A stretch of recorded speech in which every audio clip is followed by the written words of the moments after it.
Well, hello everyone. I'm happy to welcome you back to our Founder Spotlight video series. And in this episode, I have the pleasure of introducing you to Ali Escovedo Owen, an entrepreneur and the founder of Sweet Logic, a low-sugar, keto-friendly baking brand. Hi, Ali, and welcome to Founder Spotlight. We're so glad to have you today. Hi, Sharon. Thank you so much for having me. I'm so excited to be here. Well, I was so excited to learn that we were going to speak because you have this really cool background. You were an engineer and you decide to kind of put it aside and go travel the world with your husband. Can you share what inspired you to do that and how it helped you form your thinking of starting Sweet Logic? I became an engineer right out of college and, just kind of did what was expected, that my dad was an engineer. And so I became an engineer and just really felt unfulfilled in my job and unhealthy in a lot of ways. Just passion is a really important part of physical health, I believe. How you can relate to your work and if it excites you. And I just wasn't feeling that in engineering at the time. And so, we decided to go on like a mini retirement is what we called it. And self-converted a Sprinter van and traveled for about 9 months. And at that time, Sweet Logic was born because we were eating low carb and keto and found there were very few solutions and especially sweet treats on the market. And so we pretty much founded, we say out of our van, Sweet Logic, that led us to settling in Denver and really devoting the last 3 years to growing the brand. As somebody who follows a keto diet, I was excited to try the product because there aren't, as you said earlier, there aren't a lot of choices out there. So I'm curious, what made you interested in, a low sugar keto friendly product? Yeah, so I personally have struggled with hormonal imbalances and I was diagnosed with PCOS in my early 20s and told it would be really tough for me to have kids. And hearing that when you're 21 is like, oh my gosh, I didn't even have a boyfriend at that point, but it was just like, oh my gosh, what does this mean for me? Like, it's kind of a scary diagnosis. And so reading and researching keto, I discovered that it is a way to manage your blood sugar and manage PCOS. And so that was really what led me to eating low carb and low sugar. And once I started it, I just felt amazing, just having, you not having that 3 o'clock slump, you're having so much energy. All of those reasons led me to start Sweet Logic. Matt, my husband, on the other hand, his dad died really young of cancer at age like in his 40s, and his grandma died of diabetes. And so he has a personal fear of those things happening to our family. Yeah. Those were both of our motivations. Well, it's nice that you can share it together and that you have this kind of shared value to really kind of build this business. So let's talk a little bit about that business, Sweet Logic. So I love the name. So where did you come up with the name? So that is a fun story, actually. So we started as Primal Noms. And no one understood that because Noms is like a millennial slang for snack. And everyone thought it was like Primal Moms, like, Mother's Club. And we're like, no, like, no. Yeah. Yeah. And so I actually ran a competition on Instagram to come up with our new name. And one of our customers came up with Sweet Logic. And it just made so much, it just resonated. Like when I saw that, we were like, yep, that's it. Because, it's the sweet, logical, low carb choice, but also both Matt and I are engineers. So logic kind of fit with our story as well in a fun way. We are going to carry the Vitamin Shop 4 of your flavors. Yeah. And I'm curious, how do you decide on these great tasting flavors? And then I want to talk to you a little bit about what's your favorite and I'll share you mine. Totally.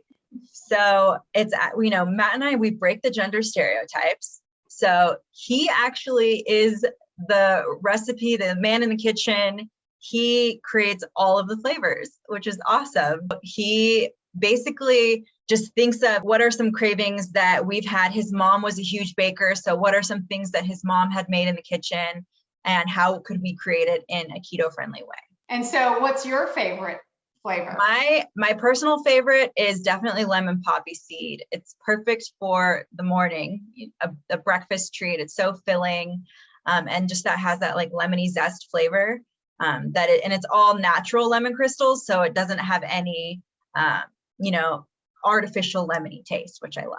Well, I share that. I love the lemon, but I also, and I have to share with you, I baked the blueberry version, which literally, I think, how did I do? Not bad, huh? Yeah, it looks beautiful. And you even put the little blueberries on top. But what I love about this one is it does taste so much like an actual blueberry muffin, but yet it only has 3 grams of sugar. And I think what the other thing that's important for our viewers to know is that it really only took a minute in the microwave for it to look like this. And I think that is really, so when you think about people stressed for time, but having a healthy option, it kind of checks off all the boxes, doesn't it? Totally. Yep. That is why we created them and why we love them. Well, it's one thing to be a female CEO. It's another thing to be a Latina CEO. What message do you have for other young women that look to you for inspiration, that want to be a CEO? And I'm curious, what challenges did you have as you became a CEO? Yeah. It's funny calling me a CEO because I just made my own title. Like as a CEO, I made my own business. So I get to be the CEO. No one, put me in this position. So it's, but Allie, I think that's a message unto itself about what it means to be an entrepreneur and to persevere, and the resilience that you had, and the fact that you created this for yourself. Definitely. And, to anyone looking up to me, I hope they see that you can be your authentic self and succeed in any industry that you choose, that you don't have to fit into a certain mold or look a certain way or, appear super professional. I like to, joke around in my interviews and in sales calls, and just like I try to completely be myself in my business and in life, and that you don't have to, my main message is you don't have to appear a certain way. You don't have to be in a 3-piece suit. You don't have to be a white male to, build a really successful business. You can be who you are and lean into your strengths. I'm not amazing at everything. But I lean into what I'm great at and hire out people for people that I'm not great at, things that I'm not great at. Yeah, I think that's one of the secrets of being a great CEO, is that you absolutely have things that you can do, but understanding when to bring in those experts, I think is really terrific. I know that giving back is also very important to you. Can you tell our viewers a little bit more about what Sweet Logic does and how it gives back? I have always been really interested in social entrepreneurship, but I truly believe that the most impact we can create is through spending money where and building businesses and hiring people where diverse voices can be heard. And so with Sweet Logic, it's a huge mission of mine to all of our hires to try to be as diverse as we can. One of my really big goals in life is to create a fund to invest in other minority-owned businesses, because I really do believe business is where change happens. Yeah, I'm a big believer in paying it forward. I think it's really important to do so. So congratulations and kudos for you guys for thinking about it in that regard. So Allie, thank you so very much for sharing your inspiring story and your entrepreneurial spirit and how Sweet Logic came to be. And viewers, I want to thank you for watching this Founder Spotlight, and we look forward to seeing you next time. Until then, Stay well. Take care. Bye-bye. Bye, Allie. Thanks again. Bye, Sharon. Thank you.